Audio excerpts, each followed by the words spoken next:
Dear student, आज के lecture में मैं डिस्कस करूंगा complementary function of linear differential equation of nth order. Previous lecture में मैंने डिस्कस किया था what is the linear differential equation of nth order with constant coefficient, और उसी में आपको बताया था general solution is CF plus PI। तो वहां मैंने डिटेल में आपको नहीं बताया था कि कॉम्प्लीमेंट्री फंक्शन कैसे फाइंड करेंगे, पर्टिकुलर इंटीग्रल कैसे फाइंड करेंगे। तो आज के लेक्चर में जो हमारा मेन मोटो है वो है how to find complementary function. तो इसके लिए मान लीजिए मेरे पास एक लीनियर डिफरेंशियल इक्वेशन है with constant coefficient F D Y equal to Q. मैंने बताया था ये इसकी सिंपलेस्ट फॉर्म है। ये क्या हमारे पास LDE linear differential equation of nth order. अच्छा, बार बार मैं कांस्टेंट कोएफिशिएंट नहीं लिखूंगा, उन्हीं की बात कर रहे हैं हम फिलहाल। चलिए यहां पर लिख देता हूं एक बार विद कांस्टेंट कोएफिशिएंट। तो अगर मान लीजिए मैं कोई भी लीनियर डिफरेंशियल इक्वेशन यहां पे लिख रहा हूं तो ऑब्वियसली विद कांस्टेंट कोएफिशिएंट ही होगी। क्लियर है? और इसका जनरल सॉल्यूशन क्या है? इसका जो जनरल सॉल्यूशन है वो हमारे पास होता है y equal to dependent variable यानी CF प्लस PI, जहां CF का मतलब क्या था? कॉम्प्लीमेंट्री फंक्शन, और PI का मतलब था पर्टिकुलर इंटीग्रल। तो हमारा मकसद क्या है यहां पर? कॉम्प्लीमेंट्री फंक्शन को फाइंड करना। तो यहां पर मैंने हेडिंग डाल दिया determination of complementary function. CF लिख देता हूं शॉर्ट में। चलो फुल फॉर्म अगर लिखें तो क्या कहेंगे इसको? Complementary function.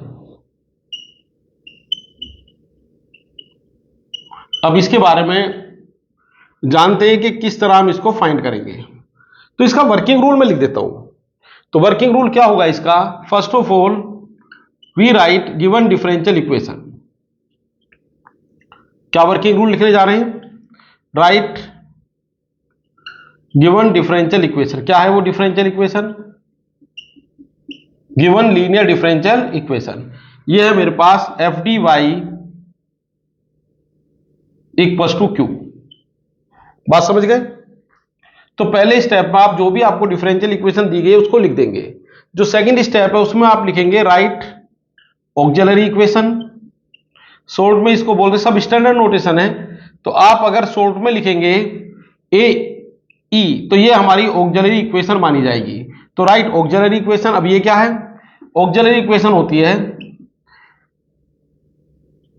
ये इसकी शॉर्ट फॉर्म है यही, FM इक्वल टू 0। क्या मतलब हुआ इसका? इसका मतलब हुआ कि जो आपका y का कोएफिशिएंट है ऑपरेटर FD यानी पॉलिनोमियल इन D, उसमें आप D को रिप्लेस कर देंगे M से। क्लियर है? तो ये हमारे पास क्या होगा? अगर इसके बारे में जानकारी लें तो FM हमारे पास क्या होगा? FM is polynomial. पॉलिनोमियल किस में होगा? ये पॉलिनोमियल इन M, ये M में होगा। और इसकी डिग्री कितनी होगी? इसकी डिग्री उतनी ही होगी जितना डिफरेंशियल इक्वेशन का ऑर्डर था। तो मैंने n का माना है तो इसकी डिग्री क्या होगी? n। इसके बाद आप क्या करेंगे? नंबर थर्ड, अगर ये पॉलिनोमियल डिग्री m किसका है? डिग्री n का है, तो इस पॉलिनोमियल को सोल्व कर सकते हैं। तो जब आप इस पॉलिनोमियल को सोल्व करेंगे तो सोल्व करने पर आपको m की वैल्यू मिलेंगी, यानी इक्वेशन के रूट फाइंड करेंगे तो कितनी वैल्यू मिलेंगी? जितना इस पॉलिनोमियल की डिग्री है। तो डिग्री कितनी? n। तो इसको सोल्व कर दीजिए। सोल्व FM इक्वल टू 0, इसको सोल्व कर दीजिए। मान लीजिए सपोज वी गेट, जब आप इसको सोल्व करेंगे तो ये तो आप बाय थ्योरी ऑफ इक्वेशन जानते हैं पॉलिनोमियल इक्वेशन, तो आपको उसको उतने ही रूट मिलेंगे जितना इसका डिग्री है। तो आपको m की कुछ वैल्यू मिली। मान लीजिए m1, मैंने एक का नाम रख दिया m2, एक का नाम रख दिया m3, टोटल वैल्यू कितनी है? mn। तो ये मैं बता रहा हूं आपको working rule of complementary function. तो सबसे पहला स्टेप होगा write given linear differential equation. दूसरा होगा राइट ऑक्सिलरी इक्वेशन, जो FD की हेल्प से लिखी जाएगी, D को M समझकर। और उसके बाद इस इक्वेशन को कर देंगे आप सोल्व, किसको? ऑक्सिलरी इक्वेशन को।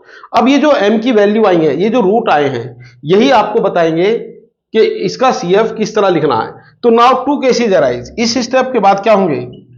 To cases arise. उसके फिर सब पार्ट भी बनेंगे। वो दो केस क्या क्या है? नंबर 1, पहला case 1, roots are real. Roots क्या है हमारे, रियल। इसमें भी मैंने पहला पॉइंट ले लिया, केस 1 का पहला point, suppose roots are unequal, तो रूट हमारे क्या हैं, अलग अलग हैं।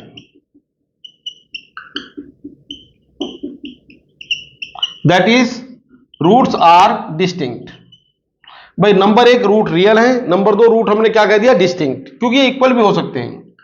रूट्स आर डिस्टिंक्ट यानी रियल है और क्या है, डिस्टिंक्ट। तो इस केस में जो हमारा CF, अब मैं CF लिख सकता हूं, तो इस केस में जो CF होगा वो CF हमारे पास होगा C1 e to the power m1x, C2 e to the power m2x, और ये होगा C3 e to the power m3x up to Cn e to the power mnx। तो ये हमारे पास होगा इसका CF। क्लियर है? चलिए इसका एक एग्जाम्पल मैं करता हूं। तो एग्जाम्पल क्या है, जो अभी मैंने आपको बताया उसके एग्जाम्पल के बारे में बात कर रहा हूं। तो क्वेश्चन मैंने लिखा फाइंड, अभी इसको वर्किंग रूल को मैं आगे कंटिन्यू रखूंगा एक एग्जाम्पल समझाने के बाद। तो मैंने यहां पे लिखा फाइंड कॉम्प्लीमेंट्री फंक्शन ऑफ, एक इक्वेशन मैंने लिख दी d2y over dx square minus 5 dy over dx plus 6y equal to e to the power 2x। देखिए मुझे इसको इक्वेशन को पूरा सोल्व नहीं करना, मुझे क्या फाइंड करना है, इसका CF। क्योंकि देखिए कंप्लीट सॉल्यूशन के लिए आपको दो चीजों की जरूरत पड़ेगी, कॉम्प्लीमेंट्री फंक्शन और पर्टिकुलर इंटीग्रल। तो अभी हम CF की बात कर रहे हैं, तो जितना अब तक आपको बताया गया उसी पर बेस्ड ये एग्जाम्पल है। तो इसके सॉल्यूशन में क्या होगा, जैसा कि अभी वर्किंग रूल में बताया, गिवन डिफरेंशियल इक्वेशन क्या है, d2y over dx square minus 5 dy over dx plus 6y equal to e to the power 2x। Clear है? इसको मैं लाता हूं पहले सिंबॉलिक फॉर्म में। तो मान लीजिए, सपोज कर लिया मैंने, सपोज क्या, इसको मानकर ही चलते हैं हम, d over dx is d। तो जो इक्वेशन 1 है वो क्या बन जाएगी, इक्वेशन 1 को हम इंप्लाइज कर सकते हैं, बदलकर लिख सकते हैं डी स्क्वायर वाई को मैं सबसे लास्ट में लिखूंगा, माइनस 5 dy वाई को लास्ट में लिखना है, और ये 6 तक लिखा और y मैंने लिख दिया ऑपरेटर के बाहर। तो ये जो है ये बना हमारा FD। कोई डाउट तो नहीं है भैया? डिफरेंशियल इक्वेशन ऑर्डर 2 की है, तो FD एक पोलिनोमियल बना D में जिसका डिग्री 2 है, और राइट हैंड साइड क्या आ गई, e की पावर 2 है। तो जैसा कि मैंने वर्किंग रूल बताया था, उसमें बताया था राइट गिवन डिफरेंशियल इक्वेशन, आपने लिख दिया। अगर वो सिंबॉलिक फॉर्म में डार्क दी गई है तो डार्क लिखेंगे, नहीं दी गई तो उसको लिख देंगे। उसके बाद जो दूसरा स्टेप था उसमें था राइट ऑक्सिलरी इक्वेशन। तो ऑक्सिलरी इक्वेशन क्या होगी इसकी, इसकी जो ऑक्सिलरी इक्वेशन है, ऑक्सिलरी इक्वेशन होगी Fm इक्वल टू 0। अब FD आप समझ गए क्या है, y का कोफिशिएंट, तो Fm कितना हो जाएगा, ये लिखने की जरूरत नहीं, डायरेक्टली लिख दिया करेंगे, m square minus 5m plus 6 equal to 0। यानी जो FD है उसमें d की जगह क्या लिख दिया आपने, m। अब इसके बाद मैंने कहा कि find root of this differential equation, यानी इसको सोल्व कर दीजिए। इसको क्या कर देंगे हम, सोल्व, और सोल्व करने के बाद जैसा कि आप जानते हैं m की 2 वैल्यू आपको मिलने वाली है। तो सोल्व कर दिया मैंने, इनको फैक्टर कर दिया, फैक्टर हुआ m square minus 3m minus 2m plus 6 equal to 0। Middle term को ब्रेक कर दिया -3 और -2 में, तो ये आ गया मेरे पास m minus 3 minus 2 m minus 3 equal to 0, m minus 3 is common, ये आ गया m माइनस 2 इक्वल टू 0। तो m की वैल्यू आ गई 3 और ये आ गई m की वैल्यू 2। तो यहां पर CF कितना हो जाएगा, देखिए ये रूट क्या है, रियल। रियल का मतलब इसमें आई तो नहीं आया उठा, और साथ ही साथ क्या है, डिस्टिंक्ट। क्या है साथ के साथ, डिस्टिंक्ट। तो CF क्या हो जाएगा, C1, जैसा कि मेथड में बताया था, C1 e to the power m1। अब ये कौन है, m1, और ये कौन है, m2, यानी फर्स्ट वैल्यू ये सेकंड वैल्यू। तो C1 e to the power 3x और ये आ गया C2 e to the power 2x। यही हमारा क्या बना, कॉम्प्लीमेंट्री फंक्शन। चलिए, तो ये जो अभी आपको मेथड लिखा था उसके सपोर्ट में मैंने एक एग्जांपल लिख दिया। अब फिर जो हमारा वर्किंग रूल है उसको कंटिन्यू करते हैं। क्लियर है? तो पहला पॉइंट हमारा हो गया था कि roots are real and distinct. अब इसके दूसरे पॉइंट पे आता हूं मैं, सेकंड। ये केस कौन सा चल रहा है हमारा, केस हमारा चल रहा है रूट्स आर रियल, और फर्स्ट पार्ट मैंने उसमें किया है कि रूट्स आर डिस्टिंक्ट। अब second, suppose two roots are equal, जैसे m1 और m2 मान लीजिए वो दोनों किसी क्वांटिटी k के इक्वल है। इस क्वांटिटी का नाम मैंने रख दिया से k, इसको कह दिया मैंने k। एंड अदर्स, अदर का मतलब that is m3 m4 m5 mn, ये सब क्या है आर डिस्टिंक्ट, ये अभी भी अलग अलग है, यानी first two value are equal. तब CF क्या होगा, ध्यान देंगे। अगर आप पुराने वाले मेथड से लिखेंगे तो पहली वैल्यू होगी C1 e to the power m1x, m1 का मतलब k। इसके बाद दूसरी वैल्यू क्या होगी C2 e to the power m2x, m2 का मतलब k। और बाकी C3 m3x, C4 m4x, और ये आ गया अप टू Cn e की पावर mnx। बात क्लियर है। अब यहां पर क्या प्रॉब्लम आएगी, देखिए जो हम यहां CF लिखते हैं कॉम्प्लीमेंट्री फंक्शन, उसमें उतनी ही आर्बिट्रेरी कांस्टेंट होनी चाहिए जितना इक्वेशन का ऑर्डर है। तो यहां पर हमने क्या किया, C1 C2 ये लिखने पर जैसे ही आप इनको कंबाइन करेंगे तो ये हमारे पास C1 प्लस C2 e की पावर कितना हो जाएगा kx, और इसको आप कोई नया कांस्टेंट कह सकते हैं। तो नंबर ऑफ कांस्टेंट जो है उसमें एक की कमी आ जाएगी, वन कांस्टेंट की क्या आ जाएगी, कमी। तो ये हमारा जनरल सॉल्यूशन नहीं रहेगा। वैसे जब हमने इसको सोल्व किया था, क्योंकि प्रूफ तो मैं आपको इनका बता नहीं रहा, अगर आपका रूट रिपीट करता है यानी अपनी वैल्यू को रिपीट करेगा तो उस केस में क्या हो जाएगा, जो सेकंड हमारे पास टर्म है, या आप ये कहिए जो सेकंड आर्बिट्रेरी कांस्टेंट है उसको आप x से मल्टीप्लाई कर देंगे। तो जो हम ये लिखते हैं ना कॉम्प्लीमेंट्री फंक्शन, इसमें एक हमारा आर्बिट्रेरी कांस्टेंट होगा और उसके साथ क्या होगा, एक फंक्शन। तो वास्तव में यहां पर जो आर्बिट्रेरी कांस्टेंट है C2, उसके साथ जो फंक्शन आएगा वो x से मल्टीप्लाई आएगा, या ये कह दो आर्बिट्रेरी कांस्टेंट x से मल्टीप्लाई हो गया। तो आगे जब मैं इसको लिखूंगा तो और इसको सिंप्लीफाई करके लिख देता हूं C1 plus x C2 e to the power kx। ऐसे बाकी में कुछ लिखने की जरूरत आपको इसलिए नहीं है क्योंकि बाकी जो है हमारे वो क्या थे, डिस्टिंक्ट। तो ये कितना आ गया m3x, ये आ गया m4x, और आ गया Cn e to the power mnx। तो अब ये मैंने तरीका बना लूंगा, जैसे ही रूट हमारा रिपीट होगा तो फंक्शन तो एक ही बार लिखो e की पावर kx जो रिपीटेड रूट है, और इसके बाद क्या करेंगे, पहला आर्बिट्रेरी कांस्टेंट प्लस दूसरा arbitrary constant multiplied by x। अगर मान लीजिए इसी मेथड को मैं आगे बढ़ा दूं और ये मान लूं कि रूट हमारा जो रिपीट हुआ है वो 3 टाइम्स हुआ है। कितनी बार हुआ है, 3 टाइम्स। तो कितना होगा ये, suppose m1 equals to m2 equals to m3 equals to ये k, ये मैंने कह दिया, यानी रूट रिपीट इस वैल्यू 3 टाइम, ठीक है।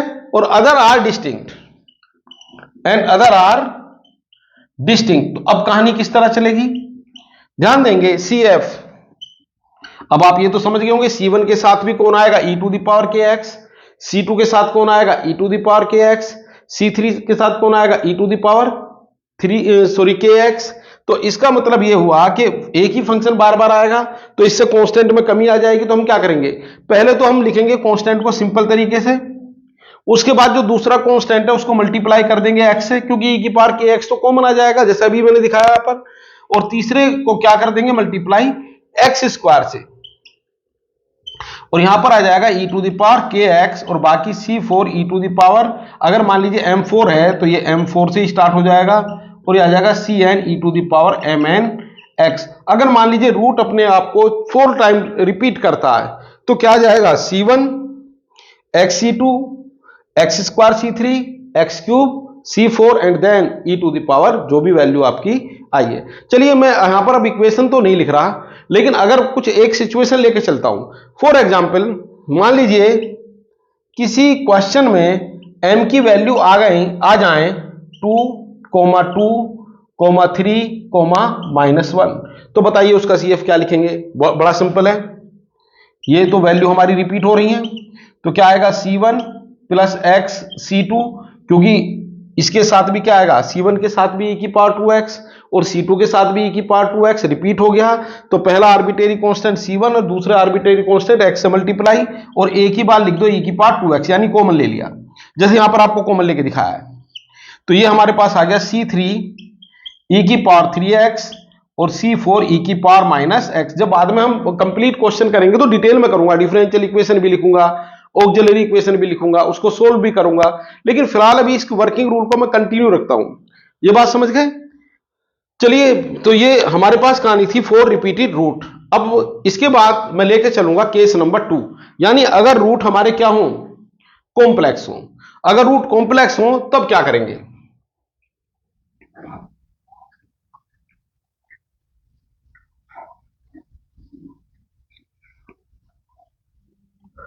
इफ रूट्स आर कॉम्प्लेक्स, फिर लेक्चर के जब ये मेथड बता चुका हूंगा तो आपको फिर कुछ क्वेश्चन भी सोल्व करके मैं दिखाऊंगा। रूट्स आर कॉम्प्लेक्स, कॉम्प्लेक्स मतलब कॉम्प्लेक्स नंबर इस फॉर्म में हमारे पास आ जाएं, तो इसमें मैं पहला केस लेके चल रहा हूं। मान लीजिए m1 मेरे पास आ गया अल्फा प्लस आयोटा बीटा, और m2 आ गया अल्फा माइनस आयोटा बीटा, और मान लीजिए n ही रूट है, ऐसा समझ लिया मैंने। तो m3 and m3 m4 up to mn क्या है, आर रियल एंड डिस्टिंक्ट। तो अब रियल और डिस्टिंक्ट के बारे में क्या होगा ये तो आप जानते हैं। अब जैसी सिचुएशन है तो फिलहाल मेरा फोकस इन पर है, तो क्या लिखेंगे आप, CF। तब इनका CF होगा e to the power alpha x. ध्यान देंगे, जब भी कॉम्प्लेक्स रूट आएंगे वो पेयर में आएंगे, ऐसा नहीं हो सकता ये एक कॉम्प्लेक्स रूट है और बाकी नहीं है, तो पेयर में ही आएंगे। तो e to the power alpha x ये इसका रियल पार्ट, और यहां पर आएगा constant C1 cosine beta x, और आएगा C2 sign beta x. Clear है? और इसके बाद अब ये दोनों किसके लिए हो गया, इन दोनों के लिए C1 कोस बीटा एक्स, यानी यहां पर जो एक तरह से C1 का कोफिशिएंट है वो है e की power alpha x cos beta x, और जो C2 का कोफिशिएंट है फंक्शन वो ये वाला आया है। ठीक है, तो उसको आसान करने के लिए हमने ऐसा लिख दिया है। अच्छा, ये जो रिजल्ट आपका आया है इसको सिर्फ लिखने का तरीका है, अदरवाइज ये जो सोल्व करके आया है हमारा वो यही आया। यहां को राइट में को लिख देता हूं, ये C1 e की power alpha plus iota beta x ऐसे ही लिखा गया था, और इसके बाद मैंने इसमें लगा दी यूलर्स फार्मूला। ठीक है, उसके बाद सोल्व करने के बाद कुछ ऐसा सा रिजल्ट मेरे पास आ गया। ठीक है, तो उसको डिटेल में हम नहीं जा रहे, जो डायरेक्ट लिखते हैं, जो ट्रेंड है वही मैं लिख रहा हूं। तो कितना बना ये? अच्छा, बाकी क्या है, रियल एंड डिस्टिंक्ट, तो वही C3 e की पावर m3x, C4 e की पावर m4x, और ये आ गया Cn, ये C4 करो, e to the power mnx। ये हमारे पास कहानी आई किसकी, इफ रूट्स आर कॉम्प्लेक्स। मान लीजिए किसी क्वेश्चन में आपका m आ गया, सब इफ m आ गया 2 प्लस 3i और 2 माइनस 3i, और बाकी वैल्यू आ गई, एक आ गई 2 और एक आ गई मान लीजिए 1, तो कितनी वैल्यू कुल मिला के 4। तो ये तो हो गया m1, ये हो गया m2। अब देखिए यहां पर भी मैं क्या कर रहा हूं कि मेथड आपको लिखना आ जाए, इसलिए मैंने अपने पास से कोई डिफरेंशियल इक्वेशन रही होगी जिसके ऑर्डर 4 रहा होगा, और उसमें जो रूट आए होंगे वो ये आए होंगे, ऐसा मैंने समझ लिया। तो कितना आ गया m3 और ये आ गया m4। तो बताइए जरा CF क्या होगा? तो इस केस में जो CF आपका आएगा, ये तो दोनों क्या है, कॉम्प्लेक्स रूट, दोनों के लिए कंबाइंड लिखा जाएगा। तो e की पावर 2x जो रियल पार्ट है, इसके बाद C1 कोस 3x, और यहां पर कितना आ गया C2 साइन 3x, और बाकी ये तो रियल है और डिस्टिंक्ट है, तो क्या आ जाएगा C3 e to the power 2x और C4 e to the power x। Clear है? अच्छा, ये भी जो रूट है हमारे ये भी तो रिपीट हो सकते हैं। मान लीजिए ये पेयर है ये रिपीट हो गया, ये पेयर क्या हो गया हमारा, रिपीट हो गया, यानी कॉम्प्लेक्स रूट का जो पेयर है, जो हमारे पास ये पेयर था अल्फा प्लस आई बीटा अल्फा माइनस आई बीटा, ये रिपीट हो गया, ये एक बार और आ गया। तो ऐसी सिचुएशन में लिख लेता हूं, सेकंड पार्ट करके उसको लिख देता हूं। तो सेकंड पार्ट में हमारे पास क्या बना, ये सेकंड पार्ट हमने लिया इसी का, इफ रूट्स आर कॉम्प्लेक्स। तो मान लीजिए रूट हमारे रिपीट हो गया m1 alpha plus iota beta, m2 alpha minus iota beta, और फिर रिपीट हो गया ये m3 अगेन आ गया अल्फा प्लस आयोटा बीटा, और m4 आ गया अल्फा माइनस आयोटा बीटा, और बाकी हमारे वो m5 m6 वो रियल डिस्टिंक्ट जैसे भी रहे हो। तो इनके कारण ही मैं लिखना दिखा, ये पहला पेयर, और ये दूसरा पेयर, तो इसके लिए क्या लिखेंगे CF, बिल्कुल वही तरीका है CF। तो पहले इस पेयर के लिए लिखा e की पावर अल्फा x, कितना आएगा C1 cos बीटा x और C2 sin बीटा x। अब क्योंकि ये पेयर हमारा रिपीट हो गया, तो जब दोबारा आप लिखेंगे तो क्या करेंगे, जो आपके कोफिशिएंट है भाई C1 आ गया C2 आ गया, तो नेक्स्ट टाइम क्या आएगा C3 और C4, तो वो आपके मल्टीप्लाई हो जाएंगे किससे, x से।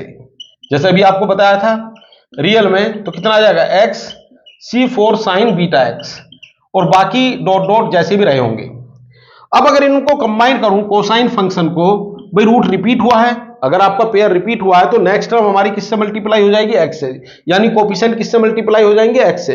तो कोस वाला C3 में आया तो x से मल्टीप्लाई, और ये हमारा C4 में आया तो x से मल्टीप्लाई, इनको कंबाइन किया तो ये बनेगा C1 x C3, अच्छा e की पावर अल्फा x, ये तो पूरे में C कॉमन है, ये आ गया कोस बीटा x, और ये आ गया C2 x C4, और कितना आ गया साइन बीटा x। अच्छा जब हम क्वेश्चन करते हैं तो इसको एक ही फ्लो में लिख देते हैं, तो जब एक फ्लो में लिखते हैं तो आप इनको नाम बदल दीजिए। C1 चलिए मैंने यहां पर स्टार लगा दिया, और इसका नाम रख दिया x C2 स्टार, भाई नए कांस्टेंट नाम दे दो इनको। और ये आ गया मेरे पास C3, इसका नाम C2 का C3 स्टार लिख दिया, और ये आ गया x C4 स्टार, कोई भी नाम दे सकते हो, और ये आ गया साइन बीटा x। अच्छा अब एक बात मैं आपको बड़ी इंपॉर्टेंट बात बताने जा रहा हूं, जब हम क्वेश्चन करेंगे रूट रिपीट आएगा, तो क्योंकि आर्बिट्रेरी कांस्टेंट है तो नाम मेरे लिए मायने नहीं रखते, मेरे लिए मायने रखते हैं कि there must be 4 arbitrary constant. तो जब मैं इसको एक ही फ्लो में लिखा करूंगा कि m1 अल्फा प्लस आई बीटा, m2 अल्फा माइनस आई बीटा, m3 अल्फा प्लस आई बीटा, m4 अल्फा माइनस आई बीटा, यानी रिपीटेड कॉम्प्लेक्स रूट, तो क्या करूंगा मैं इसको एक फ्लो में यहां पर C1 लिखा करूंगा, यहां पर C2, यहां C3, यहां C4, कोई रिमेनिंग नहीं, जो रिनेमिंग है वो मैं नहीं करूंगा। तो बात समझ गए, तो ये रिपीटेड रूट के कारण हुआ। चलिए एक एग्जांपल मैं इसका ले लेता हूं। मान लीजिए किसी इक्वेशन का आपके पास जो रूट है वो किस फॉर्मेट में आ गए, सपोज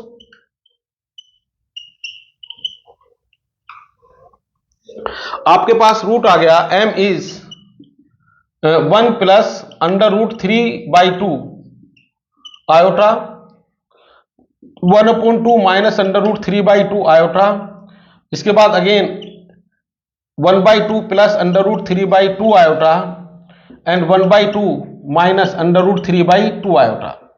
क्लियर है, यानी ये पहला पेयर और ये दूसरा पेयर सेम रिपीट हो गया।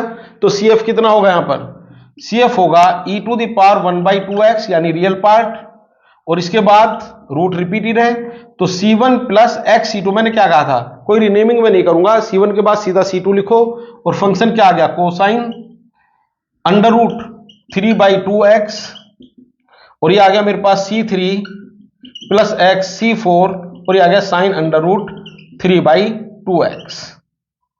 बात समझ पा रहे हो, तो ये हमारे पास इस तरह की कहानी आ गई अगर रूट रिपीट होता है। अच्छा बाकी अगर रियल है तो वही C5 C6 वो आप लिखते जाएंगे, उसमें कोई प्रॉब्लम नहीं है। एक इसमें मैं इंपॉर्टेंट रिमार्क लिख रहा हूं जो कि रियल केस ही है, if roots are irrational number, कैसे नंबर है, इरेशनल नंबर्स, क्लियर है। और सर्च, तो मान लीजिए आपके पास m हमारे पास आ गया alpha plus under root beta, और ये आ गया alpha minus under root beta, ये भी पेयर में आते हैं, पता होगा आपको। तो यहां पर जो CF होगा, अब मैं इन्हीं के कारण बता रहा हूं, तो एक तो CF आप इसीलिए लिख सकते हैं क्योंकि रूट्स हमारे क्या हैं, ध्यान देंगे, रियल एंड डिस्टिंक्ट। भाई इरेशनल नंबर क्या है, इरेशनल नंबर भी तो रियल नंबर ही है, क्या है रियल नंबर, तो रियल नंबर के कारण आप CF क्या लिख सकते हो, ये लिख सकते हो C1 e की power alpha plus under root beta x, और C2 ये m2 की वैल्यू हो गई alpha minus under root beta x, और एक बड़ा इंपॉर्टेंट ये लिखते हैं इसको हाइपरबोलिक फंक्शन की फॉर्म में, यानी जब उसको सोल्व करेंगे, इनको सोल्व करेंगे तो यही रिजल्ट हमारे पास वापस आ जाएगा। तो जो लिखने में ट्रेंड में है वो ये भी मेथड है जो मैं लिखने जा रहा हूं, e to the power alpha x, और आ जाएगा C1 कोस। ध्यान देंगे, इससे कंफ्यूज नहीं होंगे, ये ट्रिग्नोमेट्रिक फंक्शन है। अब मैं लिखने जा रहा हूं हाइपरबोलिक फंक्शन। कुछ इस तरह लिखा जाता है, cos hyperbolic under root beta x, और कितना आ जाएगा, ये फंक्शन है, ये इसका एंगल हो सकता है, कितना होगा, C2 sine hyperbolic under root beta x. तो ये रिजल्ट है। तो आप कोई भी लिखिए, आप चाहें तो फर्स्ट वाला लिखिए, आप चाहें तो सेकंड वाला लिखिए, नो प्रॉब्लम। कभी आपके आंसर मैच ना करें तो आपके पता नहीं गलत, तो ध्यान देंगे ये हाइपरबोलिक फंक्शन है। तो ये जब केस हमारा कोई इरेशनल रूट का केस बनता है तो हम ये भी लिख देते हैं, अदरवाइज आप यही लिखते जाइए, देयर इज नो प्रॉब्लम। तो ये हमारा पूरा एक तरीका था कि CF हम किस तरह फाइंड करते हैं। चलिए एक प्रॉब्लम मैं यहां पर सोल्व कर देता हूं CF फाइंड करने की, पूरा क्वेश्चन करने जा रहा हूं, ठीक है। तो क्वेश्चन क्या है, अच्छा इसके बाद जब डिटेल में हम पढ़ेंगे पर्टिकुलर इंटीग्रल, तो वहां तो मुझे ये एक इंपॉर्टेंट पार्ट होगा क्वेश्चन के सॉल्यूशन का, कॉम्प्लीमेंट्री फंक्शन। तो जितने भी क्वेश्चन मैं करूंगा सभी में कॉम्प्लीमेंट्री फंक्शन आएगा। तो इस लेक्चर को मैं ज्यादा लेंथी नहीं करने वाला। तो हम क्या करने वाले हैं कि दो प्रॉब्लम में लूंगा जिसमें एक कॉम्प्लेक्स आ जाए और एक आपका रियल वाला रूट आ जाए, और थोड़ा आपको वर्किंग रूल जो है उसको अप्लाई करना भी ठीक से आ जाए। तो प्रॉब्लम है, क्वेश्चन है, find CF of following differential equations.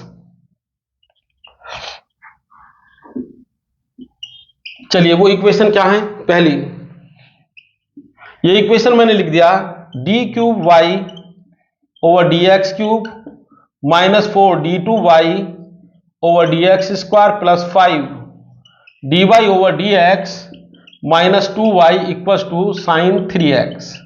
मुझे सिर्फ इसका CF निकालना है, यानी कॉम्प्लीमेंट्री फंक्शन। तो क्या होगा सॉल्यूशन। अब वर्किंग रूल की तरफ चलते हैं। वर्किंग रूल कहता है first of all write given differential equation. चलिए लिख दिया,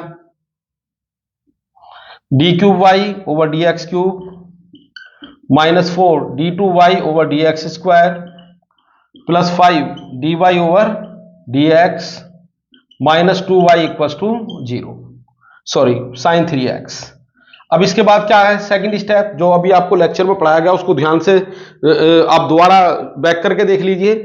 तो इसके बाद हम लिखेंगे इसकी सिंबॉलिक फॉर्म। तो ये क्या हो जाएगा, और ये बना d³ -4d square plus 5d -2y equal to sine 3x, where जो d आप यूज कर रहे हैं it is differential operator with respect to x। अच्छा ये हुआ हमारा पहला step, write given differential equation. इसके बाद क्या लिखेंगे, ऑक्सिलरी इक्वेशन, शॉर्ट में उसको A ही लिखते हैं। ऑक्सिलरी इक्वेशन इज क्या हो जाएगी, d की जगह m रिप्लेस कर दो, क्योंकि यही आपका कौन है, FD। कौन है ये, FD, यानी कोफिशिएंट ऑफ y। तो ऑक्सिलरी इक्वेशन क्या हो जाएगी, Fm इक्वल टू 0। चलो पूरा लिख देता हूं, Fm इक्वल टू 0 तो कितना आ जाएगा, m³ -4m square plus 5m -2 equal to 0। अब नेक्स्ट स्टेप ये कहता है कि इस इक्वेशन को आप सोल्व कर दीजिए और m की वैल्यू निकाल लीजिए। ऑब्वियसली m की कितनी वैल्यू आएंगी, 3 वैल्यू यहां पर आने वाली है। तो अब मैंने यहां पर चेक किया तो आप देख पा रहे होंगे m इक्वल टू 1 इसको सेटिस्फाई करता है, 1 प्लस 5 6 -4 -2। तो m इक्वल टू 1 इसको अगर सेटिस्फाई करेगा, अगर m इक्वल टू 1 इसको सेटिस्फाई करता तो m -1 इसका फैक्टर होगा, उससे डिवाइड कर दीजिए, या एक तरीका है लिखने का रिमाइंडर थ्योरम से, तो वही मैं लिखने जा रहा हूं। तो m-1 को मैंने 3 टाइम लिखा। आपको जो भी मेथड आता है वो अप्लाई कर दीजिए, मुझे मतलब है इसके रूट निकालने से। क्लियर है। तो यहां पर मैंने अब ये भी तरीका है कि अगर मान लीजिए आपको इसका एक रूट पता चल जाए तो उसकी हेल्प से फैक्टर बना लीजिए। अब उस फैक्टर को उतनी बार ही लिख दीजिए जितनी इसकी मैक्सिमम पावर है। अब आप इसमें इस तरह मल्टीप्लाई करना शुरू करें कि ये क्वेश्चन वापस आ जाए। क्या आ जाए, ये क्वेश्चन वापस आ जाए। तो मुझे चाहिए m³, तो मैंने m स्क्वायर से मल्टीप्लाई किया, तो ये बना मेरे पास, थोड़ा रफ काम कर लेता हूं, m³ और नेक्स्ट टर्म अपने आप आ गई -m स्क्वायर, लेकिन मुझे नेक्स्ट टर्म चाहिए -4m स्क्वायर, और मेरे पास ऑलरेडी -m स्क्वायर आ चुका है। तो सेकंड टर्म लाने के लिए मुझे डिमांड है कितने की, -3m स्क्वायर की। तो आप इसको सेकंड टर्म के अकॉर्डिंग मल्टीप्लाई कर दो -3m से, तभी तो आएगा -3m स्क्वायर। तो नेक्स्ट टर्म क्या आ गई, -3m स्क्वायर, यानी आपकी सेकंड टर्म भी कंप्लीट होगी, लेकिन प्लस में आ गया 3m। अब आप फोकस कीजिए 5m लाने के लिए। तो आप इसको इतने से मल्टीप्लाई करोगे 5m आ जाए, लेकिन ऑलरेडी पहले से ही आपके पास कितना है 3m, तो आपको सिर्फ रिक्वायरमेंट कितने की 2m की, तो 2 से ही मल्टीप्लाई करके 2m आ जाएगा। तो कितना बना ये 2m। अब ये थर्ड टर्म भी कंप्लीट हो गई, और मेथड अगर आपका ठीक है तो लास्ट टर्म वही आएगी जो आपको चाहिए, उसको बैलेंस करने की जरूरत नहीं पड़ेगी, जो कि वही आ गई। तो अब ये बिल्कुल इसको ये लिखने का तरीका है, तो m-1 यहां पर आ गया कॉमन, और ये आ गया m² - 3m + 2 = 0। चलिए इसको फर्दर सोल्व कर लेता हूं। एक रूट तो आपके पास आ ही गया है, फर्दर सोल्व देखिए बिल्कुल वर्किंग रूल के अकॉर्डिंग चल रहा हूं। पहले डिफरेंशियल इक्वेशन लिखा, फिर सिंबॉलिक फॉर्म लिखी, फिर ऑक्सिलरी लिखी, फिर उसको सोल्व करने जा रहा हूं। तो एक रूट तो आपका आ ही गया है, वो आ गया m-1 = 0। अच्छा, सेकंड को मुझे अभी सोल्व करना बाकी है, क्योंकि ये हमारे पास आ गई क्वाड्रेटिक इक्वेशन। तो कितना बना m-1 = 0, या गया m² - 2m - m + 2 = 0, और यह आ गया m-1 = 0, m-2 इसके अभी फैक्टर कर रहा हूं मैं, और ये आ गया मेरे पास m-1 m-2 इज कॉमन, और ये आ गया m-1 = 0। ध्यान देंगे m-1 = 0, m-2 = 0, m-1 = 0, यानी m की वैल्यू आ गई 1, यहां से आ गई 2 और यहां से आ गई 1। थोड़ा इनको रीअरेंज कर लो, m की वैल्यू आ गई 1, 1, 2। किसी को कहीं भी लिखो, कोई प्रॉब्लम नहीं है, लो रिपीट है उनको बस एक साथ लिखना है। तो अब CF क्या होगा, रूट तो रिपीट हो गया भाई, रूट रियल है, ठीक है, डायरेक्टली के फंक्शन में लिखेंगे, लेकिन रूट तो हमारे रिपीट भी हो गए, रियल के साथ साथ क्या है रिपीटिशन। तो इन पहले के लिए आएगा C1, दूसरे के लिए आएगा C2, लेकिन x से क्या हो जाएगा मल्टीप्लाई, जो आर्बिट्रेरी कांस्टेंट है वो x से क्या हो जाएगा मल्टीप्लाई। तो क्या हुआ CF हुआ C1 + x C2 और e⁻1 × x, यानी सिर्फ x लिख दूं, और C1 आ गया, C2 यहां पर आ गया C3 e⁻2x। इससे कोई फर्क नहीं पड़ेगा, आप चाहें तो पहले नंबर पर क्या लिख दें e⁻2x, तो उसका कोएफिशिएंट C1 आएगा, यानी ऑर्डर हम ये रखेंगे, पहले नंबर पर C1, फिर C2, फिर C3। तो ये हमारे पास आ गया क्वेश्चन नंबर 1, जिसके बारे में मैंने आपको बताया। चलिए कॉम्प्लेक्स रूट की प्रॉब्लम हो लेते हैं छोटी सी, उसके बाद जब नेक्स्ट लेक्चर में अपलोड करूंगा तो उसमें डिटेल में दोबारा CF के क्वेश्चन भी करेंगे, और साथ ही साथ पर्टिकुलर इंटीग्रल भी डिस्कस करेंगे। एक और प्रॉब्लम लेता हूं, इससे आपकी प्रैक्टिस हो जाएगी। तो क्वेश्चन में यही रखता हूं। अच्छा, पहले मैंने एक ही क्वेश्चन लिखा था, मैं 2 लिखने चाह रहा था। चलिए एक और क्वेश्चन लिख देता हूं, इक्वेशन कर दीजिए। क्वेश्चन है d² + d + 1 y = कुछ भी लिख दीजिए राइट में, अभी मुझे पूरा तो सोल्व करना नहीं है। ये क्वेश्चन नंबर 2, इसका भी CF निकालने जा रहा हूं, ठीक है। तो इसका CF निकालने के लिए क्या करोगे आप, वर्किंग रूल के अकॉर्डिंग चलो, राइट गिवन इक्वेशन। अच्छा, ऑलरेडी ये मैंने सिंबॉलिक फॉर्म में लिख ली है। तो जब आपको एग्जाम में क्वेश्चन दिए जाएंगे या आपसे पूछे जाते हैं, तो कई बार वो सिंबॉलिक फॉर्म में होते हैं, कई बार नहीं होते तो भी आप उसको सिंबॉलिक फॉर्म में ले आइए, यानी ऑपरेटर कैपिटल D का यूज कीजिए। तो अब तो इसकी डायरेक्ट ऑक्सिलरी इक्वेशन लिख सकते हैं आप। क्या होगी ऑक्सिलरी इक्वेशन? ऑक्सिलरी इक्वेशन होगी m² + m + 1 = 0। अब इसके फैक्टर तो हो नहीं सकते, तो क्या करेंगे, धराचार्य फार्मूला लगा दीजिए। तो कितना होगा ये -1 प्लस माइनस, आप जानते हैं ना ये फार्मूला, ax² + bx + c = 0। ये क्वाड्रेटिक इक्वेशन है m में, ये क्वाड्रेटिक इक्वेशन x में है, तो x की वैल्यू हो जाएगी -b + -b² - 4ac / 2a। ठीक है, तो यहां b की जगह 1 है, तो मैंने क्या लिख दिया -b यानी -1, और प्लस b² यानी 1 का स्क्वायर 1 - 4a की जगह 1 और c की जगह भी 1, और अपॉन में कितना आ गया 2, यानी m आ गया मेरे पास माइनस प्लस माइनस, और ये आ गया -3/2, और ये आ गया -1 + -√3, और -1 का मतलब i², यानी रूट हमारा आ गया कॉम्प्लेक्स। और जब मैं इसको अलग अलग करूंगा तो ये आ गया -1/2 + -√3/2 इंटू आयोटा। तो इसको मैं इस तरह लिख लेता हूं जैसा आपको समझाया गया था। पहला क्वेश्चन है इसलिए थोड़ा डिटेल में लिख रहा हूं, फर्दर मुझे डिटेल में लिखने की जरूरत शायद नहीं पड़ेगी। तो m की वैल्यू क्या आ गई, यहां पर m की वैल्यू आ गई, ध्यान देंगे, पहली वैल्यू -1/2, प्लस साइन ले लेता हूं, प्लस आयोटा, कितना आ गया ये √3/2, और दूसरी वैल्यू क्या आ गई -1/2, और कितना आ गया माइनस बाद में लिख देना कितना आ गया, चलो यहां पर माइनस ही लिख देता हूं, और कितना आ गया √3/2। बोला मैंने उसी तरह लिख दिया जिस तरह आपको समझाया था। मैंने क्या समझाया था आपको, m आ गया मेरे पास अल्फा प्लस आयोटा बीटा और अल्फा माइनस आयोटा बीटा। तो यहां पर जो अल्फा की वैल्यू वो कितनी है, हियर अल्फा इज -1/2 और बीटा कितना है, बीटा इज √3/2। कंपेयर कर लो, इसको इससे कंपेयर कर लो या इसको इससे कंपेयर कर लो। अल्फा की वैल्यू -1/2 और बीटा की वैल्यू क्या आ रही है, √3/2। अब बताइए आप CF क्या होगा, तो CF होगा, बाकी कोई रूट है ही नहीं तो इनके कारण ही लिखा जाएगा। भाई ये तो हो गया आपका m1 और ये हो गया आपका m2। क्लियर है, तो कितना आएगा e⁴ अल्फा x, तो अल्फा का मतलब -1/2x, इसके बाद C1 cosine beta x, beta का मतलब √3/2x, और इसके बाद C2 कितना आएगा साइन √3/2x।